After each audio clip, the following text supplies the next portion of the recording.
second, they were stunned. A group of dark elves knelt in front of the gate and surrendered.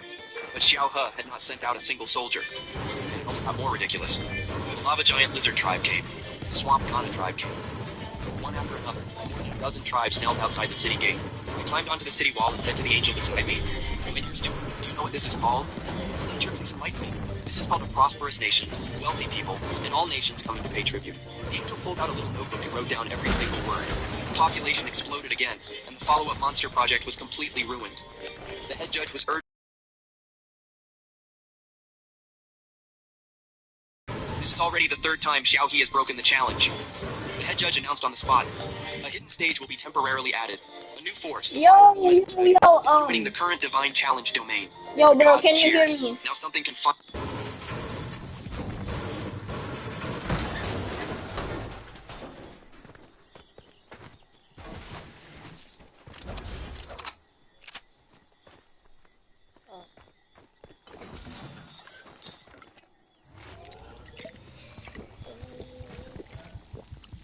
Okay, that's nice.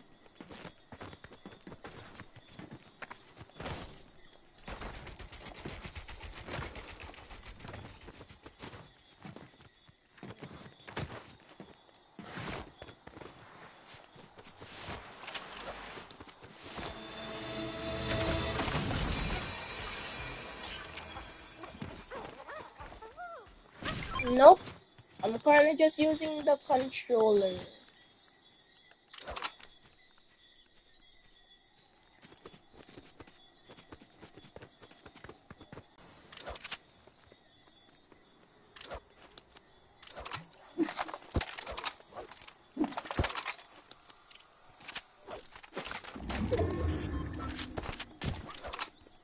Okay, bye.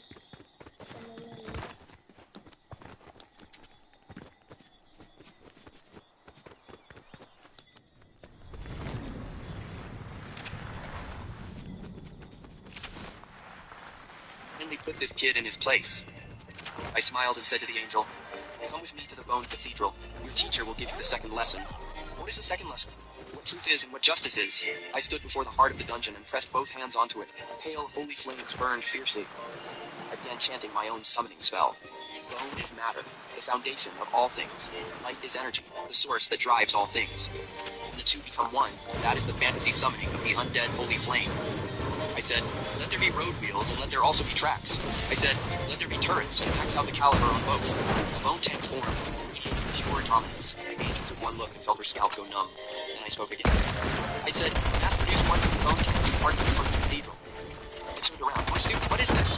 "Teacher, this is a beacon of war." "No, this is a skeleton soldier." "But it is neither a skeleton nor a soldier."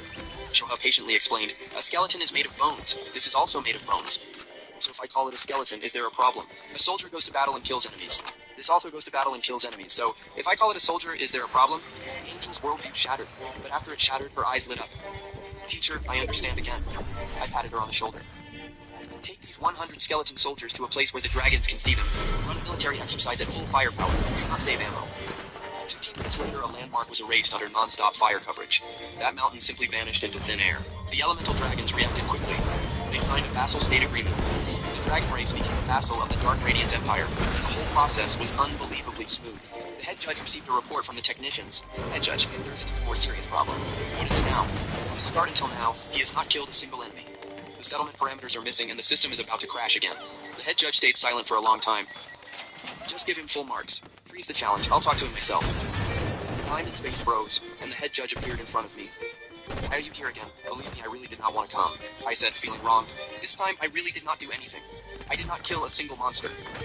That sentence hit the head judge like a critical strike. He clutched his chest. "Congratulations. The challenge is over. You still get the highest score, the highest reward, and the highest ranking. Also, do you have any other requests?" I dropped all expression and said seriously, "I want to take all of Dark Radiance with me." The head judge shook his head, onto land. "They will be torn apart." I stayed silent for a long time, then said to him, "Then please keep this divine domain running. I will find a way to bring them home." The head judge looked at me differently. "Are you sure you do not want to choose a more powerful request?" I shook my head. "To me, nothing matters more than them." The head judge gave a deep nod. Before leaving, I called the blood ancestor and the angel. I gave the blood ancestor a bone crown burning with holy flame, and gave the angel a bone holy sword burning with holy flame. Yao, you will be the king of the Dark Radiance race. Protect your people well. Or Fina, you will be the sword bearer of the Bone Cathedral. Use the holy sword in your hand to defend the dignity of the cathedral. The two knelt on one knee. Benefactor, we will not let you down. After taking care of everything, I followed the head judge out of the Divine Challenge domain. Back to the sealed entrance of the Divine Domain and softly said one sentence. Today I will bring the spark and shine light up every inch of darkness. When a Chinese guy showed up in another world. In my past life, I was bullied to death by my boyfriend's domineering friend. In my final moments, I made a vow that for every scheming act she committed, a part of her femininity would transform into masculinity. After all, in that painful moment, she had arrogantly laughed at me, saying, "Why are you so jealous? I'm more manly than most men. You're not so petty that you can't accept my good buddies, are you?" But as she gradually became more masculine due to my curse, the smile she once shared with that scoundrel faded away. Now I have been reborn, just in time for the day before my boyfriend Leo Lin is set to introduce me to his circle of friends. Before we leave, Leo, as serious as he was in my previous life, tells me, "There's a girl in my friend group named Emma Sheep. She's quite bold, and we have a really close friendship, but don't get the wrong idea. We're just good friends. You're my little princess." I smile faintly, choosing not to respond. What pure friendship between the opposite sexes exists in this world? It's just a cover for something more dubious. Emma harbors an unspoken possessiveness towards Leo. In my past life, at a gathering just like this one, she had inserted herself between Leo and me, under the guise of being a good buddy. She provocatively flaunted her closeness to him, boasting about how in sync they were. I was furious, but she quickly adopted an innocent demeanor, labeling me as petty and jealous, which turned Leo and his friends against me. At that time, I was so deeply in love with Leo that I couldn't see the truth. Ultimately, I was manipulated and bullied by that scoundrel and Emma, leading me to a severe depression that cost me my life. Before I died, I made a vicious wish. I hoped that every time Emma were supposed to meet. And as soon as we stepped into the private room, I spotted Emma drinking and laughing with a group of guys.